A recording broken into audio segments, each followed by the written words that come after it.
Hello friends, അസ്സലാമു അലൈക്കും. Welcome back. ഇന്ന് ഞാനൊരു വെജിറ്റബിൾ റെസിപ്പി ആയിട്ടാണ് വന്നിട്ടുള്ളത്. ഇപ്പോൾ വെജിറ്റബിളിൻ്റെ കൂട്ടത്തിൽ നല്ല ഹെൽത്തി ആയിട്ടുള്ള ഒന്നാണ് ബ്രൊക്കോളി. ഇപ്പോൾ ബ്രൊക്കോളി വെച്ചിട്ടുള്ള ഒരു റെസിപ്പിയാണ് കേട്ടോ ഞാനിത് കാണിക്കുന്നത്. ഇതിപ്പോൾ ബ്രോക്കോളി സ്റ്റീർ ഫ്രൈ ചെയ്യുന്നോ അല്ലെങ്കിൽ മെഴുക്ക് പുരട്ടി, സാലഡ് അങ്ങനെയൊക്കെ പറയാം കേട്ടോ. അതിപ്പോൾ പ്രത്യേക പേരൊന്നും ഞാൻ പറയുന്നില്ല. പിന്നെയെന്ന് പറഞ്ഞാൽ ഇത് ചപ്പാത്തിൻ്റെ കൂടെയും അല്ലാണ്ടൊക്കെ കഴിക്കാൻ പറ്റും. ഇതിപ്പോൾ ഞാൻ റെൻകാക്ക് ചപ്പാത്തിൻ്റെ കൂടെ കഴിക്കാൻ വേണ്ടിയിട്ടാണ് ഉണ്ടാക്കുന്നത്. വളരെ ഹെൽത്തി ആയിട്ടുള്ള ഒരു വെജിറ്റബിളാണ് ബ്രൊക്കോളി. പൊതുവേ പലർക്കും ഇതിൻ്റെ ടേസ്റ്റോ അല്ലെങ്കിൽ ഇത് കഴിക്കാനൊന്നും വലിയ താല്പര്യമൊന്നും ഉണ്ടാവില്ല. എനിക്ക് സത്യം പറഞ്ഞാൽ വലിയ ഇഷ്ടമൊന്നുമില്ല കേട്ടോ. പക്ഷെ ഇവിടെ റെൻകാക്ക് ഭയങ്കര ഇഷ്ടമാണ്. ഇതിൻ്റെ സൂപ്പ് ഉണ്ടാക്കി കഴിക്കുന്നതും അല്ലെങ്കിൽ സാലഡാക്കിയിട്ടും ഇങ്ങനെ മെഴുക്ക് വരട്ടിയാക്കിയിട്ടൊക്കെ കഴിക്കുന്നത് ഇഷ്ടമാണ്. ഇപ്പോൾ റെൻകാക്ക് ഇഷ്ടപ്പെടാൻ കാരണം എന്താ വെച്ചാൽ റെൻകാക്കാൻ്റെ കൂടെ വർക്ക് ചെയ്യുന്നവർ കൂടുതൽ നല്ല മലയാളീസേ ഇല്ല, അല്ലാത്തവരാണ്. അപ്പോൾ അവരൊക്കെ കൂടുതലും കഴിക്കുന്നത് ഇങ്ങനത്തെ സാലഡും ബ്രൊക്കോളിയൊക്കെയാണ്. അപ്പോൾ അവരുടെ കൂടെ അവരുടെ ഫുഡൊക്കെ കഴിച്ച് അങ്ങനെ ശീലമായതുകൊണ്ടാണ് പിന്നെ റെൻകാക്ക് ഇത് ഭയങ്കര ഇഷ്ടമായത് കേട്ടോ. ഞാൻ സാധനങ്ങളൊക്കെ വാങ്ങാൻ പോകുമ്പോൾ വല്ല ഓഫറോ അല്ലെങ്കിൽ കാണുമ്പോഴൊക്കെ എടുക്കാറുണ്ട് റെൻകാക്ക് ഇങ്ങനെ ഉണ്ടാക്കി കൊടുക്കാൻ വേണ്ടിയിട്ട്. ഇപ്പോൾ ചിലപ്പോഴൊക്കെ സാലഡായിട്ടോ അങ്ങനെയൊക്കെ ഉണ്ടാക്കി കൊടുക്കാറുണ്ട്. ഇതിപ്പോൾ കുറച്ച് അധികം ഞാൻ എടുക്കുന്നുണ്ട് കേട്ടോ. ഇത്രയൊന്നും എന്തായാലും വേണ്ട. അപ്പം ഞാൻ ചപ്പാത്തിക്കായതുകൊണ്ട് തന്നെ ഞങ്ങൾക്ക് എല്ലാവർക്കും കഴിക്കാമെന്നുള്ള വിചാരിച്ചിട്ട് കുറച്ചധികം എടുത്തതാണ്. അപ്പം നമുക്ക് ഫസ്റ്റ് ബ്രൊക്കോളി ഒന്ന് കട്ട് ചെയ്തെടുക്കണം. അപ്പം ഞാൻ ഈ ഒരു ചെറിയ പീസാക്കിയിട്ടാണ് കട്ട് ചെയ്തെടുക്കുന്നത് കേട്ടോ. ഇതിൻ്റെ തണ്ടൊന്നും ഒരുപാട് കളഞ്ഞെടുത്തിട്ടൊന്നുമില്ല, കാരണം വളരെ പെട്ടെന്ന് തന്നെ വെന്ത് കിട്ടുന്ന ഒരു വെജിറ്റബിളാണ് ഈ ഒരു ബ്രൊക്കോളി. അപ്പോൾ അതിൻ്റെ തണ്ട് എടുത്താലും വേവാത്ത പ്രശ്നമൊന്നും ഉണ്ടാവില്ല കേട്ടോ. ഞാൻ കുറച്ച് വെള്ളം അടുപ്പത്ത് വെച്ചിട്ടുണ്ട്, ഇതൊന്ന് നന്നായിട്ടൊന്ന് ക്ലീൻ ചെയ്തെടുക്കാൻ വേണ്ടിയിട്ട്. അപ്പോൾ ബ്രൊക്കോളി കട്ട് ചെയ്ത് കഴിഞ്ഞു. ഇതിൻ്റെ കൂടെ ഞാൻ കുറച്ച് വെജിറ്റബിൾസും കൂടി ഇതിൽ ആഡ് ചെയ്ത് കൊടുക്കുന്നുണ്ട്. അപ്പോൾ ഫസ്റ്റിൽ ഞാൻ ഒരു ഹാഫ് ഭാഗം ക്യാപ്സിക്കം എടുത്തിട്ടുണ്ട്. ഇതും ഇങ്ങനെ നീളത്തിൽ കട്ട് ചെയ്തെടുക്കുന്നുണ്ട്. ഇതിൻ്റെ കൂടെ പിന്നെ ഞാൻ എടുക്കുന്നത് ക്യാരറ്റും അതുപോലെ പൊട്ടറ്റോയും കൂടിയാണ്. അതും കൂടി ഇതുപോലെ കട്ട് ചെയ്തെടുക്കണം. അപ്പം ഞാൻ അരിഞ്ഞ് വെച്ചിട്ടുള്ള ആ ഒരു ബ്രൊക്കോളിയിലോട്ട് നല്ല തിളച്ച വെള്ളം ഒഴിച്ച് കൊടുക്കുന്നുണ്ട് കേട്ടോ. അപ്പോൾ ബ്രൊക്കോളിയൊക്കെ എടുക്കുമ്പം ബ്രൊക്കോളി ആണെങ്കിലും കോളിഫ്ലവർ ആണെങ്കിലും ക്യാബേജൊക്കെ ആണെങ്കിലും നന്നായിട്ട് ക്ലീൻ ചെയ്തെടുക്കണം കേട്ടോ. അപ്പോൾ ബ്രൊക്കോളി ഇങ്ങനെ തിളച്ച വെള്ളത്തിലിട്ട് വെക്കുക. ഫസ്റ്റ് ഒന്ന് ഇങ്ങനെ നന്നായിട്ട് തിളപ്പിച്ച വെള്ളത്തിൽ ഇട്ട് വെച്ചതിന് ശേഷം കുറച്ച് നേരം ഇട്ട് വെച്ചിട്ട് അത് നന്നായിട്ടൊന്ന് കഴുകിയെടുക്കുക. വീണ്ടും ഒരു 2-3 പ്രാവശ്യം ഞാൻ കഴുകിയെടുക്കുന്നുണ്ട് കേട്ടോ. അപ്പോൾ നന്നായിട്ട് ക്ലീൻ ആക്കി എടുക്കാൻ വേണ്ടിയിട്ട് നോക്കുക. ഇനിയിപ്പോൾ ക്യാരറ്റും കട്ട് ചെയ്തെടുക്കുന്നുണ്ട്. ക്യാരറ്റ് ഒരുപാടൊന്നും ഞാനിവിടെ എടുക്കുന്നില്ല, കാരണം എനിക്കാകെ ക്യാരറ്റിൻ്റെ ടേസ്റ്റ് വലിയ ഇഷ്ടമല്ല. ഒരു മധുരിക്കുന്ന ടേസ്റ്റ് ആയതുകൊണ്ട് തന്നെ വലിയ ഇഷ്ടമല്ല, അതുകൊണ്ട് കുറേ ഒന്നും എടുക്കുന്നില്ല.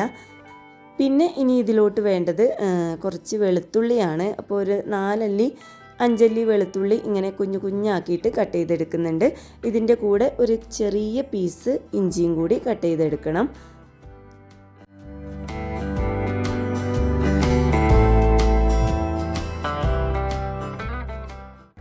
അങ്ങനെ ഇഞ്ചി കട്ട് ചെയ്ത് കഴിഞ്ഞു. ഇനി ഒരു വലിയ ഉള്ളി, ഈ ഒരു മീഡിയം സൈസിലുള്ള വലിയ ഉള്ളി ഇങ്ങനെ ഒന്ന് കട്ട് ചെയ്തെടുക്കുന്നുണ്ട്. അപ്പോൾ വലിയ ഉള്ളി മുഴുവനായിട്ട് ഞാൻ എടുത്തിട്ടില്ല, ഒരു ഹാഫ് ഭാഗം എടുത്തിട്ടുള്ളൂ.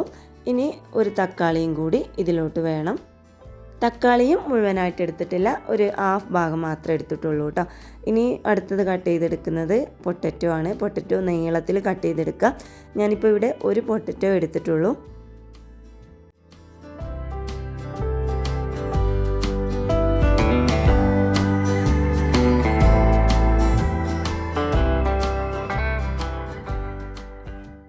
അങ്ങനെ വെജിറ്റബിൾസ് ഒക്കെ കട്ട് ചെയ്തെടുത്തിട്ടുണ്ട്. ഇനി നമുക്കിതൊന്ന് തയ്യാറാക്കിയെടുക്കാം. അപ്പോൾ അതിനായിട്ട് ഞാനൊരു ചട്ടി വെച്ചിട്ടുണ്ട്. അതിലോട്ട് കുറച്ച് ഒലിവ് ഓയിലാണ് ഞാൻ ഒഴിച്ച് കൊടുക്കുന്നത്. അപ്പോൾ നമ്മൾ ഈ ഒരു വെജിറ്റബിൾ റെസിപ്പി അല്ലെങ്കിൽ ഹെൽത്തി ആയിട്ടുള്ള സാലഡും ഇതൊക്കെ ഉണ്ടാക്കുമ്പോൾ ഓയിലൊക്കെ ആഡ് ചെയ്യുകയാണെന്നുണ്ടെങ്കിൽ കൂടുതലായിട്ടും ഒലിവ് ഓയിൽ യൂസ് ചെയ്യുകയാണ് നല്ലത് കേട്ടോ. ഏറ്റവും നല്ലത് ഒലിവ് ഓയിലാണ്.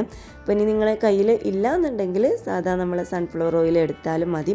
പിന്നെയെന്ന് പറഞ്ഞാൽ നമ്മൾ ഹെൽത്തി ആയിട്ടുള്ള ഇങ്ങനെ വെജിറ്റബിൾ സാലഡും മെഴുക്ക് പുരട്ടിയൊക്കെ ഉണ്ടാക്കുമ്പോൾ ഓയിലൊക്കെ കുറച്ച് യൂസ് ചെയ്യുന്നതാണ് നല്ലത്. പിന്നെ വെജിറ്റബിളൊക്കെ ഒരുപാട് വേവിച്ചെടുക്കുകയൊന്നുമില്ല, അതാണ് ഏറ്റവും നല്ലത്. ബ്രക്കോളി എന്നൊക്കെ പറയുമ്പോൾ ഞാൻ അത്യാവശ്യം നല്ല രീതിയിൽ വേവിച്ചെടുക്കാറുണ്ട് കേട്ടോ. അപ്പോൾ ആ ഒരു ഓയിലിലോട്ട് വെളുത്തുള്ളിയും അതുപോലെ ആ ഒരു ഇഞ്ചിയും കൂടി കട്ട് ചെയ്ത് വെച്ചത് ഇട്ട് കൊടുത്തിട്ടുണ്ട്. അതൊന്ന് ജസ്റ്റ് ഒന്ന് വഴറ്റി കഴിഞ്ഞാൽ നമ്മൾ അരിഞ്ഞ് വെച്ചിട്ടുള്ള ആ വെജിറ്റബിൾസ് മൊത്തത്തിലൊന്ന് അതിലോട്ട് ഇട്ട് കൊടുക്കുക കേട്ടോ. അപ്പോൾ ക്യാപ്സിക്കം, ക്യാരറ്റ്, പൊട്ടറ്റോ, അതുപോലെ ഉള്ളി, തക്കാളിയും കൂടി അതിലോട്ട് ഇട്ട് കൊടുക്കുന്നുണ്ട്. അപ്പോൾ ഇതിൽ ക്യാപ്സിക്കം ഞാൻ ഇപ്പോൾ തന്നെ ഇട്ട് കൊടുക്കുന്നില്ല കേട്ടോ, കാരണം ക്യാപ്സിക്കം പെട്ടെന്ന് വേവാവുന്നതാണ്. ക്യാപ്സിക്കവും ബ്രക്കോളിയും ലാസ്റ്റിലാണ് ഇട്ട് കൊടുക്കുന്നത്. രണ്ടിനും വേവ് കുറവാണ്, പെട്ടെന്ന് തന്നെ വെന്ത് കിട്ടും. അപ്പോൾ അതുകൊണ്ട് അത് ഇപ്പോൾ തന്നെ ഇട്ട് കൊടുക്കുന്നില്ല. ബാക്കിയുള്ള ആ ഒരു വെജിറ്റബിൾസും അതിൻ്റെ കൂടെ ആ ഒരു ഉള്ളിയും തക്കാളിയും എല്ലാം ഇട്ട് ഫസ്റ്റ് ഒന്ന് വേവിച്ചെടുക്കണം. സിമ്മിലിട്ടിട്ട് അടച്ച് വെച്ചിട്ടൊന്ന് ഈ ഒരു പൊട്ടറ്റോയും ക്യാരറ്റും ഒക്കെ ഒന്ന് ജസ്റ്റ് ഒന്ന് വേവാവാൻ വേണ്ടിയിട്ട് വെയിറ്റ് ചെയ്യാം. സിമ്മിലിട്ടിട്ട് അടച്ച് വെച്ച് വേവിക്കുക.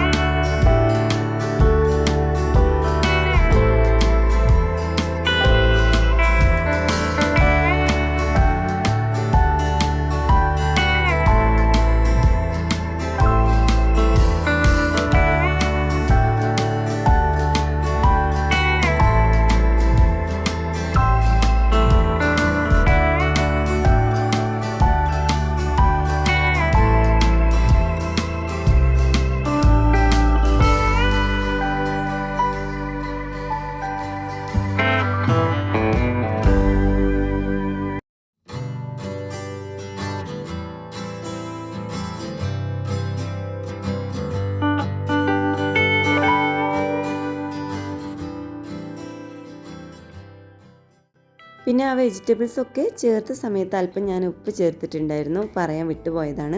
ഇപ്പോൾ നമ്മുടെ വെജിറ്റബിൾസൊക്കെ ഏകദേശം വേവായിട്ടുണ്ട്. ഒരുപാട് വേവിച്ചെടുക്കണ്ട, പിന്നെ നമ്മൾ ഇതും കൂടി ഇട്ട് വേവിച്ചെടുക്കുമ്പോൾ ആകെ ഉടഞ്ഞു പോവും. അപ്പോൾ ഒരു പകുതി വേവാവുന്ന സമയത്ത് നമ്മുടെ ആ മാറ്റി വെച്ചിട്ടുള്ള ആ ഒരു ക്യാപ്സിക്കവും ബ്രക്കോളിയും കൂടി അതിലോട്ട് ഇട്ട് കൊടുക്കാം.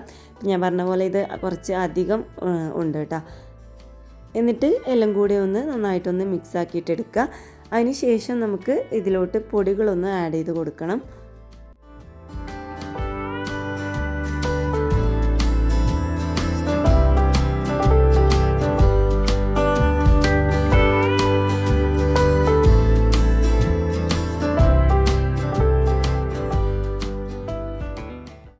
എരിവിനായിട്ട് കുറച്ച് പച്ചമുളകും കൂടി ഇതിലോട്ട് ഇട്ട് കൊടുക്കാം. പിന്നെ ഇനിയിപ്പോൾ പൊടികൾ ചേർത്ത് കൊടുക്കാം. ഒരു 1/4 ടീസ്പൂൺ മഞ്ഞൾപ്പൊടി, പിന്നെ ഇതിലോട്ട് ഒരു 1/2 ടീസ്പൂൺ അല്ലെങ്കിൽ 1/4 ടീസ്പൂൺ മുളകും പൊടി ഞാൻ ആഡ് ചെയ്ത് കൊടുക്കുന്നുണ്ട്. ഇതിൻ്റെ ആവശ്യമില്ല എങ്കിലും ഞാൻ ഒരു 1/4 ടീസ്പൂൺ ഇട്ട് കൊടുക്കുന്നുണ്ട്. ഇനി ഒരു ടീസ്പൂൺ പെപ്പർ പൗഡറും കൂടി ആഡ് ചെയ്ത് കൊടുക്കാം. അപ്പോൾ പെപ്പർ പൗഡർ ആഡ് ചെയ്ത് കൊടുക്കുന്ന സമയത്ത് പൗഡർ ആക്കിയിട്ട് എടുക്കാതെ ജസ്റ്റ് ഒന്ന് ക്രഷ് ചെയ്തിട്ട് ഇടുന്നതാണ് ഇതിലാറെ നല്ലത് കേട്ടോ. അപ്പോൾ എൻ്റെ കയ്യിൽ പെപ്പർ പൗഡറേ ഉള്ളൂ, അതുകൊണ്ടാണ് ഞാൻ അത് ആഡ് ചെയ്ത് കൊടുത്തിട്ടുള്ളത്. പിന്നെ ഇതിക്ക് നമുക്ക് ആവശ്യത്തിനുള്ള ഉപ്പും കൂടി ചേർത്ത് കൊടുക്കുക. ഉപ്പ് നോക്കിയിട്ട് ഉപ്പും കൂടി ആഡ് ചെയ്ത് കൊടുത്തിട്ട് നന്നായിട്ടൊന്ന് ഇളക്കി കൊടുക്കുക. ഈ ഒരു 3 പൊടികളെ ഇതിൽ ആഡ് ചെയ്യുന്നുള്ളൂ, വേറെ ഒന്നും ചേർത്ത് കൊടുക്കുന്നില്ല. ഇനി ആ ഒരു ബ്രോക്കോളി ക്യാപ്സിക്കും കൂടി വേവിച്ചെടുക്കാൻ വേണ്ടിയിട്ട് ഒന്ന് അടച്ച് വെച്ച് വേവിച്ചെടുക്കാം. അപ്പോൾ ഇത് രണ്ടും പെട്ടെന്ന് വെന്ത് കിട്ടുന്നതാണ് കേട്ടോ. അപ്പോൾ ഞാൻ പൊതുവേ നന്നായി വേവിച്ചെടുക്കാറുണ്ട് നന്നായിട്ട്. ഇനിയിപ്പോൾ നിങ്ങൾക്ക് വേവാതെ ഒരുപാട് വേവ് ഇഷ്ടമല്ല എന്നുണ്ടെങ്കിൽ ആ രീതിയിൽ ചെയ്യാം. അങ്ങനെ ഏകദേശം ബ്രോക്കോളിയും ആ ഒരു ക്യാപ്സിക്കൊക്കെ ഒന്ന് വേവായി കഴിഞ്ഞിട്ടുണ്ട്. ഇനി നമുക്ക് ഇതിലോട്ട് ഒന്നും കൂടി ആഡ് ചെയ്ത് കൊടുക്കാനുണ്ട്. അതും കൂടി കഴിഞ്ഞാൽ നമ്മുടെ റെസിപ്പി റെഡി ആയിട്ടുണ്ട്. ഇനി ഞാൻ ഇതിലോട്ട് ആഡ് ചെയ്ത് കൊടുക്കുന്നത് അല്പം വെള്ളം എടുത്തിട്ട് അതിലോട്ട് 1 ടേബിൾ സ്പൂൺ കോൺഫ്ലവർ ഇട്ട് കൊടുത്തിട്ട് നന്നായിട്ടൊന്ന് മിക്സ് ആക്കിയിട്ട് എടുത്തിട്ടുണ്ട്. പിന്നെ 1 ടീസ്പൂൺ അല്ലെങ്കിൽ ഒരു 1/2 ടീസ്പൂൺ പെപ്പർ പൗഡറും കൂടി ആഡ് ചെയ്ത് കൊടുത്തിട്ട് ഒരു പേസ്റ്റ് രൂപത്തിലാക്കിയിട്ട് എടുത്തിട്ടുണ്ട്. ഇനി ഒരു വെള്ളം ഇതിലോട്ട് ഒഴിച്ച് കൊടുക്കണം. ഇതും കൂടി ഒഴിച്ച് കൊടുത്താൽ നമ്മുടെ ആ ഒരു ബ്രക്കോളിയും വെജിറ്റബിൾസൊക്കെ ഒരു ക്രീമി ടെക്സ്ചർ കിട്ടാൻ വേണ്ടിയിട്ടാണ് ഇത് ഒഴിച്ച് കൊടുക്കുന്നത് കേട്ടോ.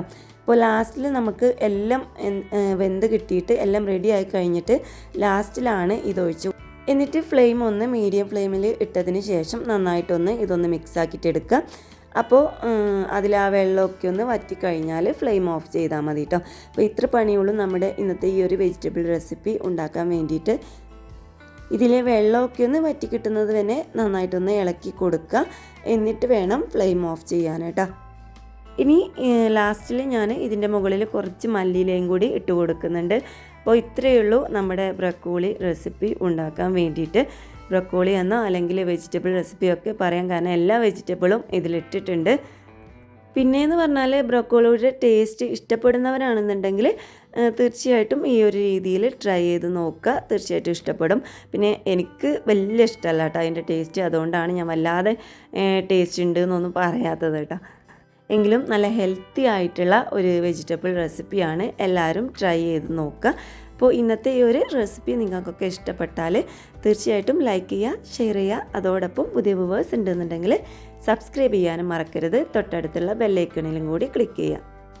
അപ്പോൾ ഇൻഷാ അല്ലാഹ് അടുത്ത ദിവസം മറ്റൊരു റെസിപ്പി ആയിട്ടോ വീഡിയോ ആയിട്ടോ വരാം. അതുവരേക്കും എല്ലാവർക്കും അസ്സലാമു അലൈക്കും. പിന്നെ കഴിക്കുന്ന സമയത്ത് അല്പം ലെമൺ ജ്യൂസും കൂടി ഒഴിച്ചിട്ട് കഴിക്കാൻ നോക്കുക. ബൈ.